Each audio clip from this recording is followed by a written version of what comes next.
Hutníctvo je, dá sa povedať, umenie. K tomu treba získať vzťah.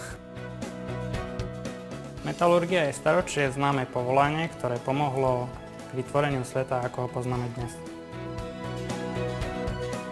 Hutníctvo je proces, v ktorom sa pretvárajú prírodné zdroje na kovové materiály, ktoré využívame stále vo väčšej a väčšej miere.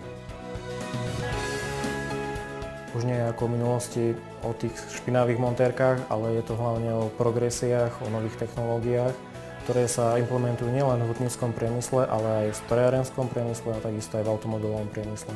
Všetko okolo nás je v podstate zložené z kovov. A kovy to nie je len železo, oceľ, zliatiny, ale kovy to sú v podstate aj neželezné kovy, ktoré potrebujete. Ani vy by ste nemali telefón, ani vy ste nemali počítač, ani televízor, keby nebolo kovov. Dnešné IT technológie by sa bez kovov nezaobišli. A hlavne automobilový priemysel. Slovenská republika je automobilovou veľmocou. A automobily to sú materiály, to sú nové technológie, to sú odliadky. Všetky tieto záležitosti spĺňa Hutnícka fakulta v svojej podstate a vychováva odborníkov do týchto oblastí.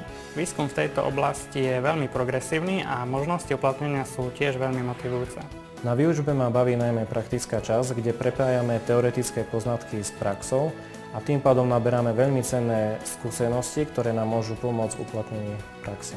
Hutnícka fakulta je odsúdená na spoluprácu s praxou a myslím to v dobrom slova zmysle. Hutníctvo bez experimentálnych cvičení, bez stáží, bez exkurzií, bez pobytov v podnikoch by nemalo ten správny cvenk.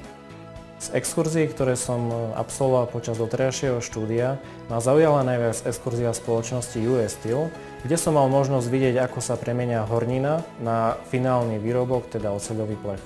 Tam vlastne máme možnosť sledovať všetko od spracovania tej rudy až po konečný produkt. Videli sme tam výrobu ocele, takisto vysokú pec, ako sa vlastne to železo vyrába. Vlastne celý proces je možné vidieť. Každý rok vlastne zadávame diplomové práce, aj dizertačné práce.